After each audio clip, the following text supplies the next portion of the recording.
I'm actually recording this a few hours before I start my Malakai MAKAISSON campaign, so by the time this goes up, I'll likely be playing that every Thursday live on the channel. If you guys are interested, make sure to stop by. I think I'll be doing this video first, and in the second half of this video, we'll be reacting to TAMURKHAN as well. Of course, this is a reaction video, so please make sure to go and watch the original. Both of them will be linked at the very top of the description. As always, Cody does fantastic work on these, so please make sure to go support his channel. Welcome to a noob's guide to Malakai MAKAISSON. This is Malakai MAKAISSON, a dwarf engineer turned slayer who has more than one screw loose and has sworn to seek an honorable death but is unwilling to go to it without first making sure it will count for something. I think I initially learned about Malakai MAKAISSON during my reaction to Pancreas's video on Gotrek and Felix, but until I actually saw him using like a gun in the Warhammer 3 cinematic trailer for Thrones of Decay, I was always under the impression that Slayers would only use melee weapons because they would like seek death. I think it was clarified to me that the Slayer Oath is more like about seeking an honorable death by using any means necessary in battle. So if the best weapon that you have isn't a melee weapon, then it would kind of be like a dishonor to not use a ranged weapon instead. Something along those lines. I really need to brush up on my dwarf lore. I think I'll do that as I'm playing through Malakai's campaign. Because when you're a dwarf who can MacGyver his enemies to death with a half bar of soap and an old woolen sock, charging face first into a troll's mouth isn't brave, it's just wasteful. Malakai and his dwarf pals are part of the Thrones of Decay DLC. In this video, we'll go over Malakai's lore and how that's been translated to gameplay in Total War Warhammer 3. This is Normally perfect. A noob's guide requires paging through obscure text to create a personality for a character from a few disjointed lore bits. But Malakai is part of Warhammer Fantasy's most popular book series, Gotrek and Felix, with 17 books about their adventures. Malakai isn't in all of them, but he steals the show whenever he is, and then promptly blows it up, chewing scenery so hard. Whenever I ask about which books are the best to get into to learn more about Warhammer Fantasy, it always revolves around the Gotrek and Felix books, which I believe always end in Slayer. I think the way their adventure is portrayed is just a work of genius, honestly. It's just so much fun, and there's so many lore bits that you can pick up from that. Whereas, and everything else, as Cody mentioned, there's a lot of information that you kind of have to parse together, and sometimes it's not consistent. Or rather, like some authors may forget certain things that previous authors had established beforehand. I'm sure that there are other like well-written books that cover Warhammer Fantasy, but most of what I hear is about Gotrek and Felix. He's picking it out of his teeth. Malakai's deranged engineering mantra is simple. If it goes fast, it can go faster. And if it goes boom, well, by Grungni, there's a way to kill everyone who ever wronged a dwarf with it. Unfortunately, the Dwarf Engineers Guild, the governing body of dwarfish invention, wants all their Oh, wait a minute.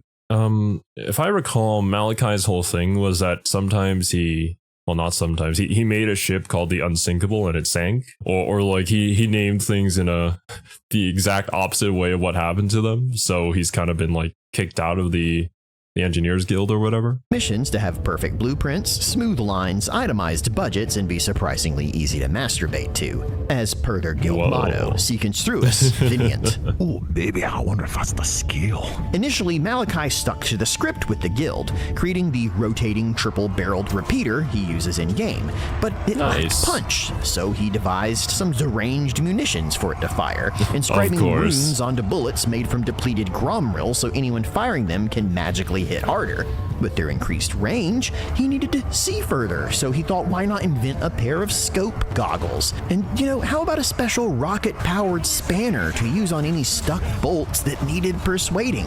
And if you can attach a rocket to a wrench, you can attach a rocket to a mining satchel stuffed full of explosives and a box of nails. And to his credit, the Cinder Blast cluster bomb was so effective on its first trial that it gave the Slayer King, Ungrim Iron Fist, permanent tinnitus. Which gave him a thought. What if you strapped all those inventions onto a mobile aerial platform? You could rain death onto anyone, anywhere. So I am happy for you guys who had to like mod this thing into the game beforehand. I wonder why it took them so long to implement it, but it is seemed like a very iconic weapon for the dwarfs. Or at the very least, a very popular one that wasn't in the game before Thrones of Decay. Malakai built the airship equivalent of a hot rod by enlarging its balloon, doubling its cannons, and goosing the engines. It looked ugly as sin, but it was the fastest hunk of junk in the galaxy. When it worked. That last bit was the sticking point. Malakai's first dwarf thunder barge, the Indestructible, catastrophically exploded shortly after launch, while his ironclad ship, the Unsinkable, promptly sank on its maiden voyage. Even worse, Malakai was from a northern dwarf hold and spoke with a suspiciously Scottish accent that rubbed many the wrong way. Bonjour, you cheese-eating surrender monkeys! So when Malakai started arguing about the need to invent more malt-forward beers like the northern dwarfs liked, it was the excuse the dwarf guilds needed to ride Malakai out on a rail. A string of increasingly unhinged mechanical creations was bad enough, but they weren't about to let him touch their beer. Malakai was pressured to take the Slayer's Oath and be exiled from dwarf society, a social atonement that is taken on for kinslaying, cowardice, and, I kid you not, being unable to grow a decent beard. But Malakai... Wait, really? You have to be... You get exiled if you can't grow a beard? Well, hot damn, dude. What am I supposed to do about my genetics? I guess the beards are very, very important to all dwarfs. I mean, I knew that it was important, and like, the way to shame a dwarf would be to like to cut off their beard. But so much so that you would get exiled for that? Dang, dude. Also, Malakai probably shouldn't be naming anything. I'll be honest with you. I do think that there needs to be someone like Malakai though, because like he's kind of pushing technology to its utmost limit. And only through those means can you really advance the current tech that you have. So I would assume that Malakai's got some really cool stuff. I mean, we did see all this cool stuff just presented to us, but maybe even more. Much more effective weaponry that maybe might not work sometimes. Not exactly to like Skaven tactics levels where it just blows up in your hand, but I mean, as a mad scientist myself, I can respect the hustle. Was raised to be a good dwarf, so he shaved his head into a mohawk, bleached it orange, and then visited the nearest kitchen for some hair gel. Lunch, Lady Doris. Have you got any grease? Yes, we do. Then grease me up, woman! With newly punked and pointed hair, Malakai swore the Slayer's Oath to seek redemption in the eyes of his ancestors by seeking their enemies until his death.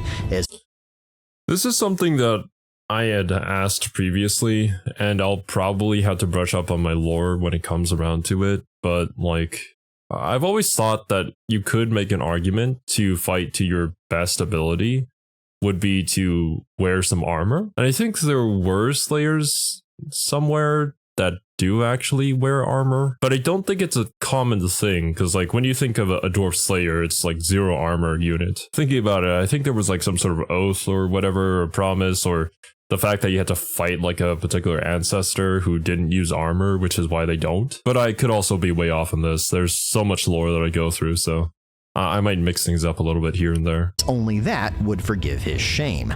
But before throwing himself at the nearest troll, Malakai had a point to prove, and went full mad scientist to hand build a new Super Thunder Barge 2.0, the Spirit of Grungni. This technological beauty straps a long ship to a balloon, rocket boosters to the side, then adds cannons and an ale hall serving only the best malted brews, letting Malakai bring his northern dwarf culture to the world and then rain it down onto them.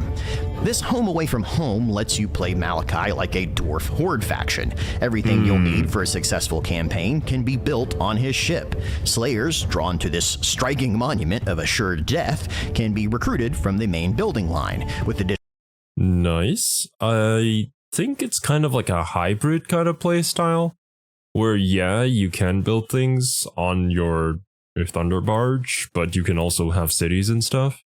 I forget exactly, it's been a while since I watched the whole like gameplay reveal, but my initial impression of it overall, it seems like a very strong start.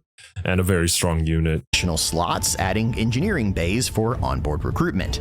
You can still occupy and expand the regular dwarf holds to unlock the full dwarf roster, but you'll be spending most of your campaign higher than Cheech Marin on a 747. In battle, the Spirit of Grungni can be called in to provide aerial superiority and bombard anyone caught under it. Malakai is even able to extend how long it can stay up and in battle before it has to rest and reload with little blue plane pills, which are available through his skills and unique quests. This Thunder Barge is what brought Malakai to the attention of Gotrek and Felix in the books. These renowned heroes joined up for a Slayer expedition using Malakai's airship to set out to reach the lost northern dwarf hold of Karak Doom. Formerly, Karak Quite Nice actually, until their advertising team renamed it to attract the untapped Slayer vacations market. After evacuating the dwarf hold via airship, Malakai, Gotrek, and Felix flew around the world and fought dragons, greenskin hordes, enemies that don't actually exist, and upstart chaos armies.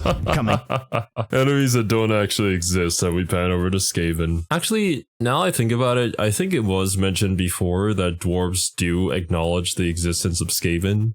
Like, how could they not? They're both underground and they're kind of each other's enemies in a way. Well, I don't know if you would consider them to be more iconic of an enemy than like the elves are to the dwarves, but I'm pretty sure they know of their existence. I think it's mostly the human factions that attempt to hide it, because then it would just cause like a mass panic. Out on top every time thanks to the timely arrival of Malakai and his quite literal Deus Ex Machina. These escapades are what inspired Malakai's adventures, a mechanic that lets you choose a Gotrek and Felix book, Skaven Slayer, Elf Slayer, Beast Slayer, is then really complete fun. thematically inspired objectives before fighting a final quest battle in each chapter. Finishing adventures then unlocks unique items and upgrades for Malakai's dwarf machines. Thanks to their time together, Gotrek and Felix begin campaigns aboard the Spirit of Grungni, giving you...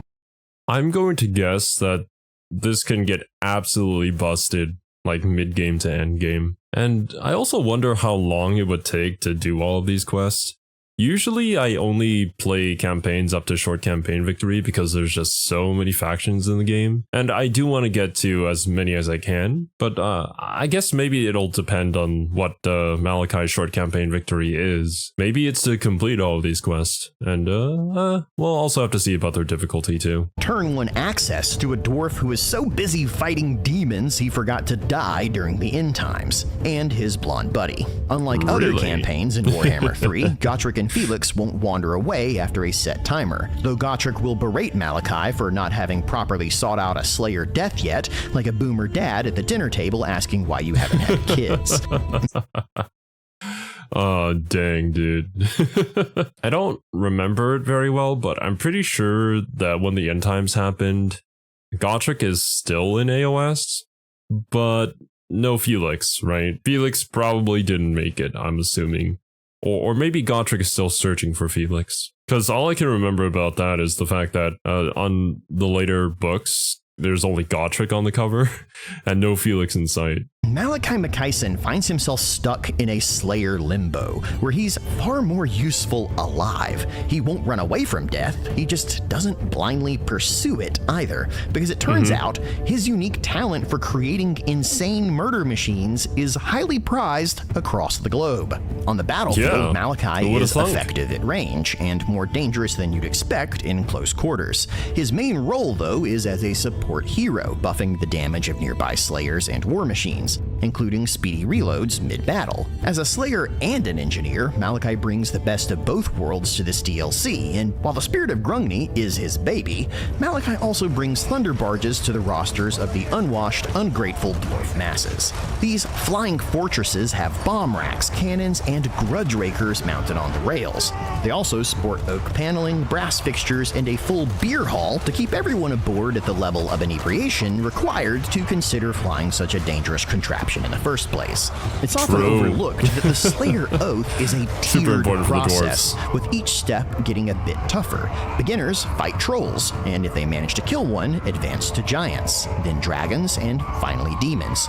Few make it to that final step, and anyone that does is barely sane and exceedingly dangerous. From this, we get... Is it actually a tiered thing? Or is this specifically for the purposes of Total War? I mean, I guess it would make sense. Like, yeah, you do want to seek an honorable death, but obviously don't just throw yourself into it.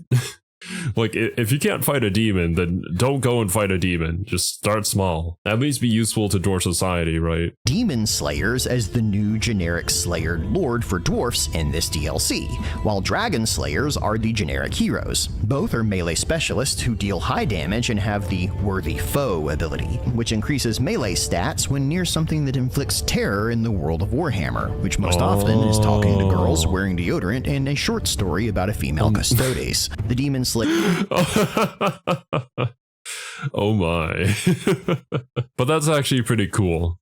It would also make a lot of sense given the lore of the Slayers that, yeah, the things that cause terror don't really work on me.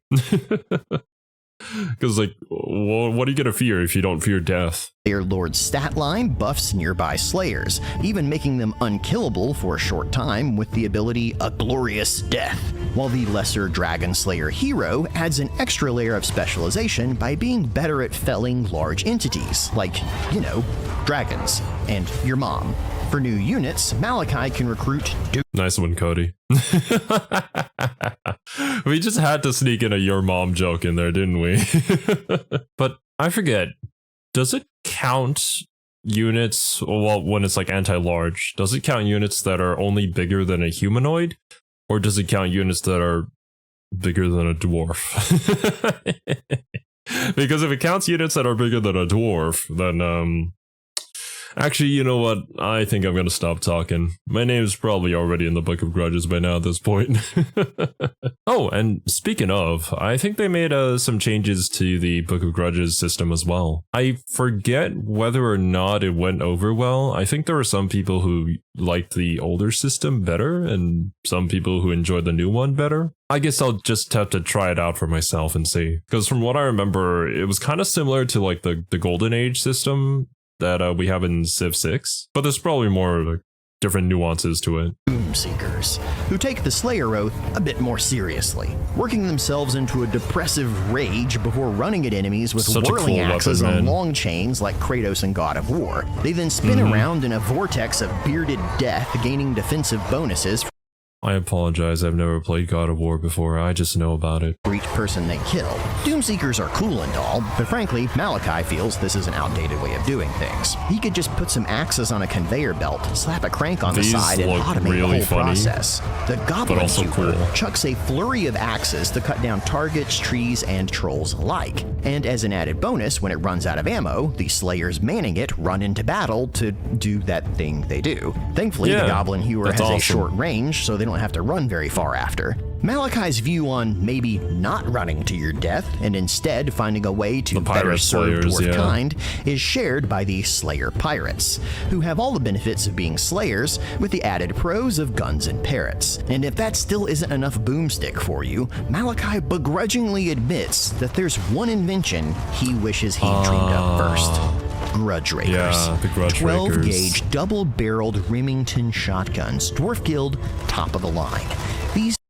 These could be so satisfying to use, because I have played Skaven before, and during Ikit Claw's campaign, one of the most enjoyable feelings, or sights, or whatever you want to call it, was when you could line up an entire, like, line of rattling guns, have the enemy run into them, and they just get mowed down with absolutely no chance at reaching those lines. I don't know what it is.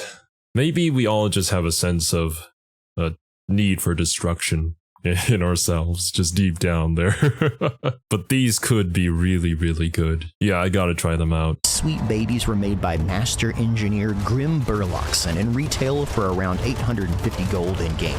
Put it all together, and Malakai offers you a flying super gunship that can airdrop hairy short kings anywhere on the planet, then support their suicidal murder escapades with heavy artillery and air support. It's a high-damage, mobile, mechanized playstyle that encourages an aggressive offense not normally associated with the dug-in-like-a-tick dwarfs. All thanks to this magnificent nutter, MALAKAI MAKAISSON, the engineer turned slayer. So I hope you like your weapons hot-loaded, your hair spiked, and your meat boiled in a wee sheepy's stomach, because this has been a noob's guide to MALAKAI MAKAISSON. Awesome.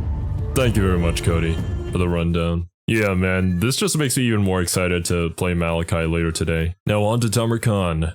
I believe TAMURKHAN is actually in reference to the worm that's inside of this ogre body. And from what I remember, if this body dies, then it can actually like find a new host pretty quickly. I think he has an ability where he has a much lower recovery time than everybody else. So like it's actually a viable choice to just leave him in combat until he dies, and then he'll be back like 1 or 2 turns later. I don't know how he is in comparison to Vlad the Dad, because I'll be honest with you, that was really annoying when I was fighting against him. He would just pop back up the next turn. But I guess we're just gonna have to find out. Welcome to a noob's guide to TAMURKHAN. This is TAMURKHAN! Well, TAMURKHAN. I still remember that one comment where somebody was like, don't pay attention to how Cody pronounces names. He likes to intentionally mispronounce them. Or at the very least, I hope it's intentional.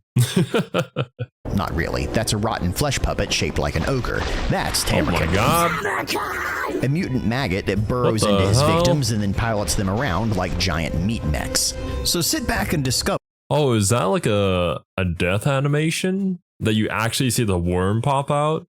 Ah, Jesus. How he went from Grub to TAMURKHAN the Great, and along the way I'll tell you about the new units and mechanics that are included in his Thrones of Decay DLC for Total War Warhammer 3. TAMURKHAN's been a corpse worm for so long he can't remember having ever been anything else. He's either the cursed son of a steppe warlord who didn't read the fine print on his diabolical contract, or a weirdly intelligent worm, leaving him to ponder, was I once man, or always a maggot? It matters not. No man can kill me. It was promised. A tide of Nurgle will roll over this land. While lacking physical size and strength, TAMURKHAN can pull a Jim Henson special and spreads the cheeks of his victims before inserting himself into various orifices. Then by twitching and wriggling just right, he makes them dance like Muppets on a Sibian. You won't be hopping around like a March hare and mounting bodies here, but he does get the Feast of the Maggot Lord ability, where if an enemy lord or hero is nearby when TAMURKHAN's life reaches 0, they'll take massive damage, and he will get a little bit of health back, as if he had jumped into their body. His current body, and the one you'll be playing at the game's start, was once named Karaka Breakback Mountain, an ogre tyrant who beat TAMURKHAN's meat in a Okay. I don't think it's Breakback Mountain. But also, TAMURKHAN's name is inspired by 2 real-life fearsome steppe warlords? I forget how you pronounce that one. Timur the Lame and Genghis Khan. Timur the Lame? What? Is that actually a name? I don't know. I mean, I obviously know about Genghis Khan, but who is this guy? Timur, also known as Tamerlane, a conqueror who founded the Timurid Empire in and around modern-day Afghanistan, Iran, and Central Asia. Timur's injuries and disability gave rise to the nickname Timur the Lame. Ah, okay. So that's where that comes from. It seems like a very strange name to give a warlord.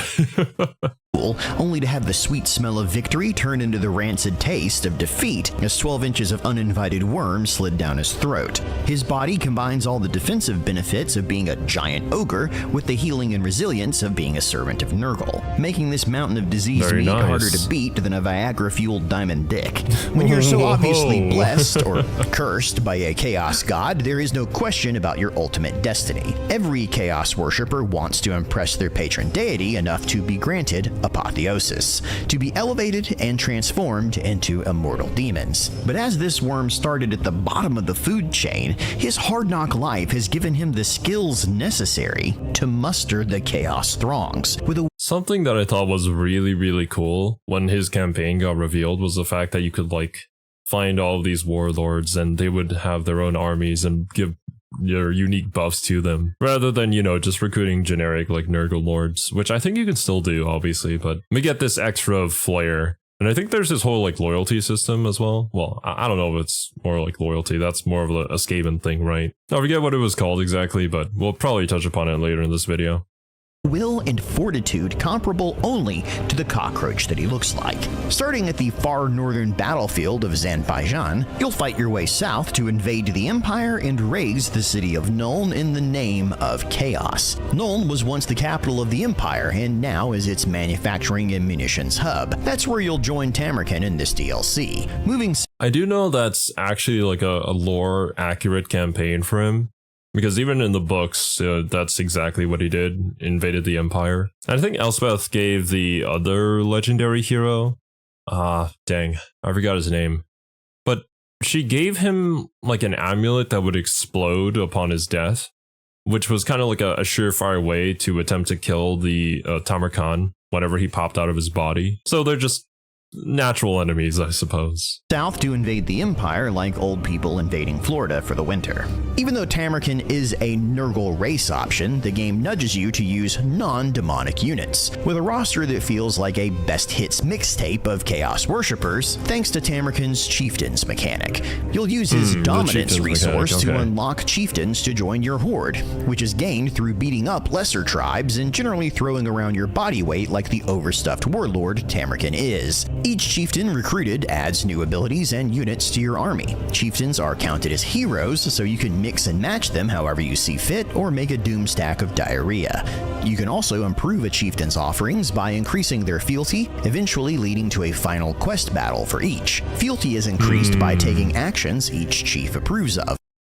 Okay, so yeah, they're actually counted as heroes and non-lords. But still, this seems like a really fun mechanic. I don't think there was anything else like it in the game, but I could be wrong. You'd probably make some comparisons to something else here and there. If I recall, when I first saw this screen, I think I said something along the lines of like it reminded me of the Shadow of Mordor system, which I had never played, but I feel like I've seen something similar there in that game. This means raising cities, raiding settlements, and lots of tummy scratches because someone's been a very good boy. Oh, you're a good boy. Yes, you are. You're such a good boy. The chieftain you'll unlock first is also the legendary hero offered to all Nurgle and Chaos Undivided factions, Kaisk the Befouled. This rotten rider is what happens when a Nazgul... Is that... I'm pretty sure that's how you pronounce that. Kazik? Kazik? Maybe? Damn it, Cody. Why are you confusing me? Stops doing laundry. He's fast, furious, foul, and regenerates health, with a unique skill line that buffs Rot Knights and gives them the Befouled Charge ability, which triggers, you may have guessed, on a charge, and grants more speed and charge bonus, while stripping the charge defense versus large bonus from enemies, which is a roundabout way of saying that fighting Rot Knights is like boxing a hobo. It's hard to keep your defense up when the smell hits before they do. Rot Knights are one of the new units included in this DLC. Monstrous cavalry riding around on mutant wargs. They're heavily armored and can regenerate health, letting them lock down large targets on the battlefield or destroy smaller ones thanks to Kaisk the Befouled's buffs. But from what I know of the Nurgle faction, I believe the addition of these guys was like a massive breath of fresh air, which is ironic considering that it's Nurgle. But everything up until then had been like super slow and regen. I'm really excited to try these guys out because I've only heard good things about their unit, but also that was like initially upon release, so after more testing, I don't know how it actually fits into the game itself. They aren't as quick as other cavalry, as like the Oregon Trail, Nurgle armies are known for taking forever to get somewhere and killing people with dysentery. Tamurkhan's DLC also comes with the melee-centric Chaos Lord of Nurgle General, and the magic-casting Chaos Sorcerer of Nurgle Hero, who both should have been included in the Warriors of Chaos DLC last year, but Sonic likes his golden rings. Pestigors are goatmen who pee on their beards and rub themselves in excrement to try and use the foul scent to mask their fouler dispositions. They're filthy, horrible creatures just like all goats, and you should use their Vanguard deployment ability to put them as far away from your army as possible before every battle. Roger that. Also, I think these guys, you can recruit them as well if you play Beastmen, right? I mean, they are Beastmen units, so I would assume so. Plague ogres are what happens when the brutish durability of an ogre is blessed by Nurgle. From deep inside Karaka Broken Butthole, Tamurkhan convinced the former tyrant's ogre tribe that it's totally cool to eat foul, rotting, corrupted meat and smoke cigarettes, channeling his inner mean girl to bring the ogres into his inner circle by demonstrating that after you beat an enemy, don't just eat them, poop in their wells afterwards. And that's the kind of big dick energy an ogre can get behind, or get behind them. Because have you seen ogre women? Bile trolls take naturally chaos-resistant trolls and then burrows maggots into their skin to consume them from the inside out. They're so toxic they get poison attacks and spew more hate-filled nonsense than a Facebook news link. I'd say just stand back when they start spitting their venom, but let's be honest, there's no getting away from them in an election year. Toad dragons are the showstopper unit for this DLC, except if you squint, they don't look like a toad or a dragon, but they do look like a Kodo from Warcraft 3. Found in the Chaos Wastes. Yeah, I have no idea about Warcraft, was not there to play it, or know anything about the lore. But these guys look really fun. If I remember comments correctly, I believe people were talking about how, while it is called a toad dragon, it's technically not a dragon, but he's a big boy. I don't think it's anywhere near the size of like a... God damn it. It's been such a long time since I played Lizardman. I forgot what the largest dinosaur that they have is called. All I can think of was the RR unit, the Shredder of Lustria. But yeah, I don't think they're as big as them or close, but they can get the job done. Toad dragons are a rare sight and nearing extinction since dinosaurs weren't meant to live in Norway. But until Mother Nature corrects this world-building oversight, these elephant-sized monsters roam the land with thick hides, thicker claws, and a tongue so long and dexterous it'll make you wish they weren't fictional. Just watch out for their What are you suggesting, Cody?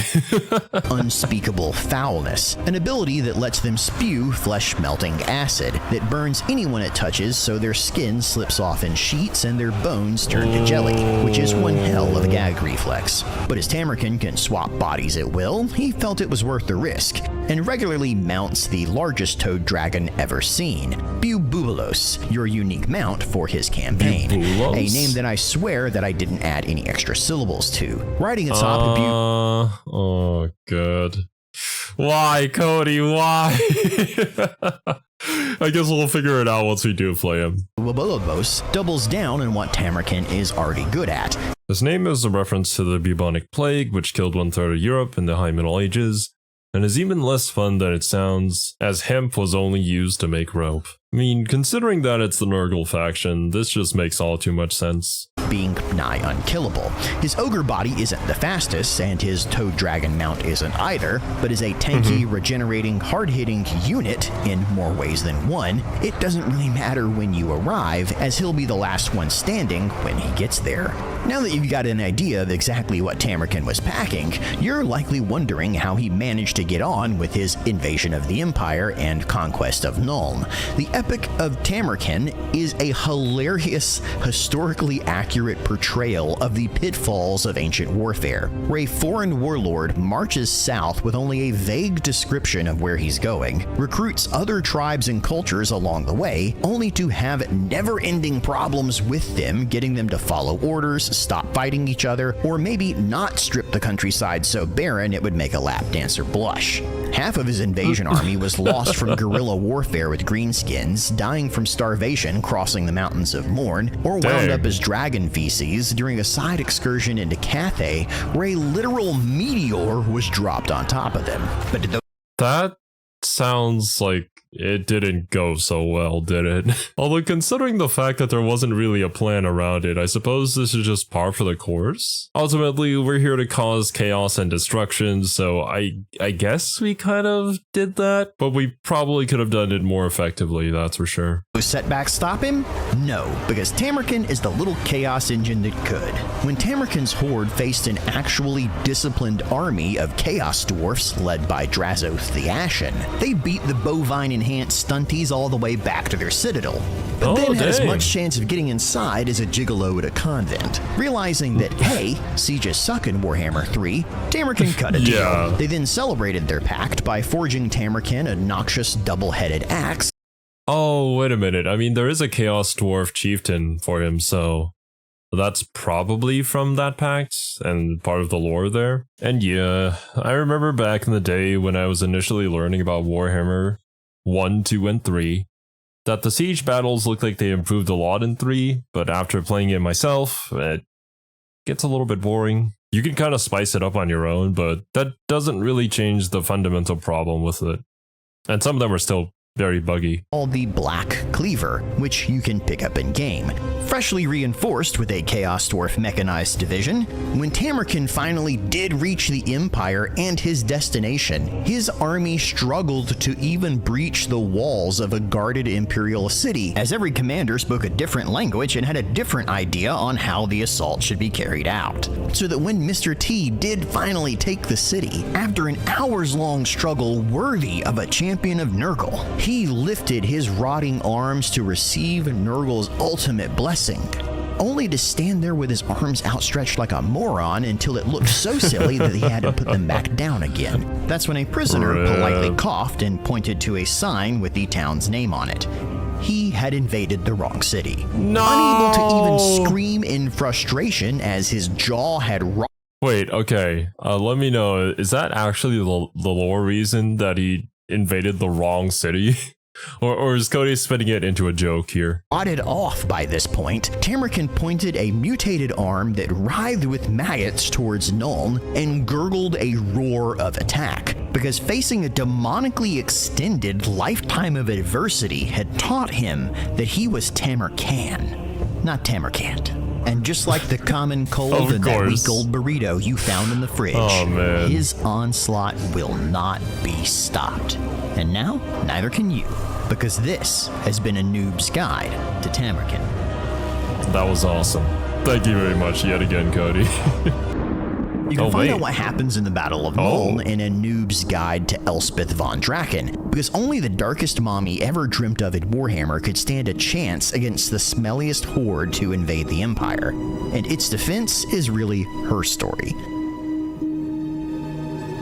I see, so that's why we stopped there. Gotcha. But yeah, the latest campaign that I finished was Karl Franz's campaign, so I feel like a transition into Elspeth's campaign wouldn't be too difficult for me. If I'm being honest though, I have no idea how Tamurkhan is going to get past all those Hellstorm rocket batteries, especially the Amethyst ones. But that's gonna be it from me. Thank you guys so much for watching, hope you guys enjoyed, and I'll catch you in the next one.